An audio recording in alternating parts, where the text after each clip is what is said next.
یا علی مدد کا مطلب سادہ نہیں ہے، اس کا مطلب ہے کہ آپ نے مولا علی کو اللہ کے مقابلے پر خدا تصور کر دیا۔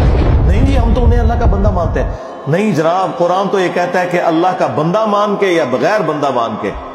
جب تمہارا یہ عقیدہ ہے کہ اللہ کے سوا کوئی تمہاری تکلیف دور کر سکتا ہے، جی پیچھے اللہ ہی ہے، اچھا اللہ پیچھے رکھ رہے ہیں۔ یہ دیکھیں حدیث میں لکھا ہوا نماز کا طریقہ، اور نہیں جی ہمارے امام صاحب نے بھی تو وہی کچھ بتایا نا، پیچھے تھے اتنے بھی نبی علیہ السلام نے، نبی علیہ السلام پیچھے رکھنے کے لیے، میرے نبی صاحب ہے ہی کوئی نہیں، تیرے بابے تھے شاہ ہی کوئی نہیں، اللہ پیچھے، رسول پیچھے، آگے تمہارے بابے۔